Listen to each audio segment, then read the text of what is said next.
In 1890, a family in Georgia sat down to dinner, and part of that meal had been sitting out, unrefrigerated, for 3 months. They weren't poor. They weren't desperate. They were just American. No fridge, no freezer, no ice tray, nothing. Now picture this in July. 95 degrees. You just bought fresh meat this morning, and by tonight it could kill you if you handle it wrong. For almost all of American history, this wasn't a hypothetical crisis. This was Tuesday. And the way people solved this problem didn't just keep food from rotting. It built entire industries. It reshaped how cities were designed. It even decided which foods became classic American flavors, the ones you're still eating today, without ever knowing why they taste the way they do. This is the story of how America ate before the fridge, and what we quietly lost the moment it arrived. Stay till the end, because the last part of this story might change how you look at your own kitchen. Before the 1900s, keeping food fresh wasn't a convenience, it was survival. There was no supply chain bringing you strawberries in December. If it wasn't the season for it, you didn't eat it. Period. So Americans built an entire system around one brutal fact: food doesn't wait for you. And that system had 4 pillars: cellars, salt, ice, and cans. Each one tells its own story. Step 1. Dig a hole. Literally, almost every farmhouse had a root cellar, a dugout space below the house that stayed naturally cool, sometimes just a few degrees above freezing, all year round. Potatoes, carrots, turnips, apples, cabbages, anything that could survive months underground went in here. Some families built cellars so effective, vegetables lasted from October all the way to March. And this wasn't guesswork. Families knew exactly which vegetables to layer near the door versus the back wall, which fruits released gases that would rot everything next to them, which crops needed sand packed around them to stop moisture rot. This was inherited knowledge, passed down for generations, the kind of expertise that basically vanished within a single generation of the fridge existing. But here's the catch: this only worked for things that grew underground or stored well. Meat, milk, eggs, the cellar couldn't save you there. That's where it got interesting.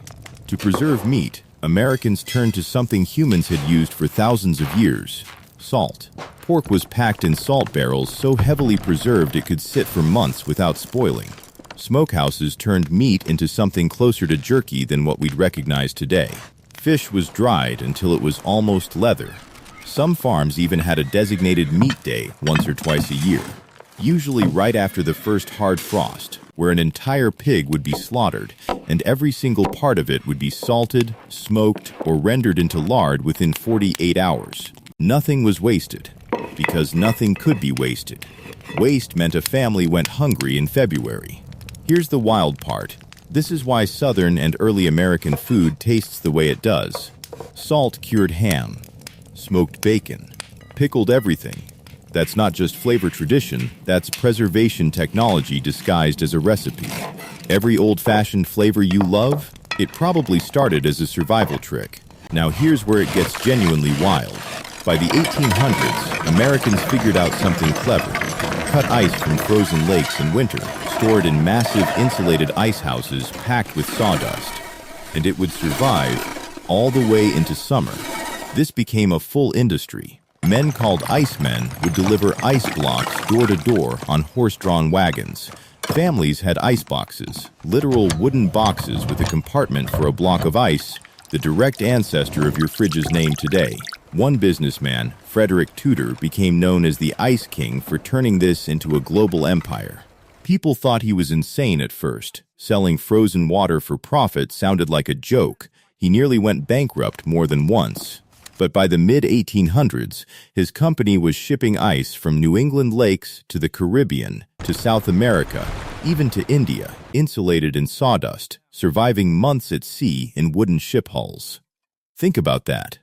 Before electricity, before refrigeration, Americans were shipping frozen lake water halfway around the world.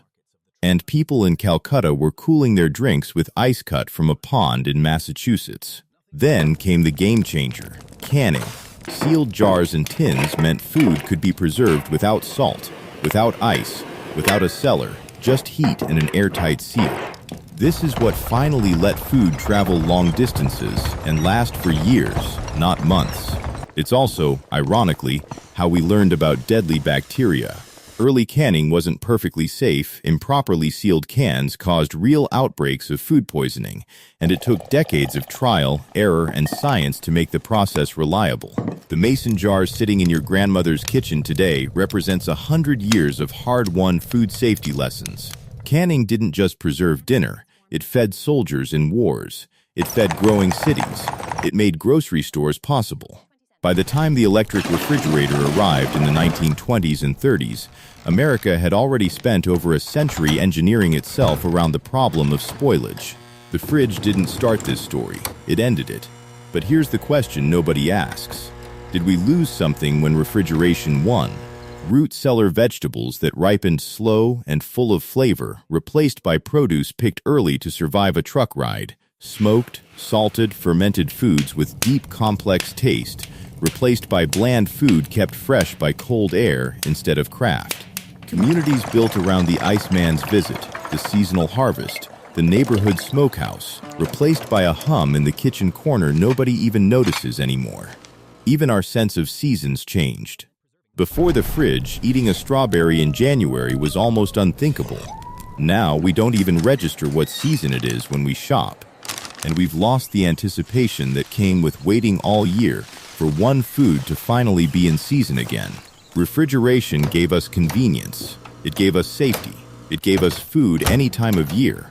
But it also quietly erased a whole language of flavor, patience, and seasonal knowledge that took Americans 200 years to build. So next time you open your fridge without thinking twice, remember that simple act used to take a root cellar, a salt barrel, a block of lake ice shipped from a frozen lake, and a man on a horse-drawn wagon. Convenience always has a cost. We just don't usually see it. If you found this as wild as I did, hit subscribe, because next time we're going even further back to how Americans ate before farming existed at all.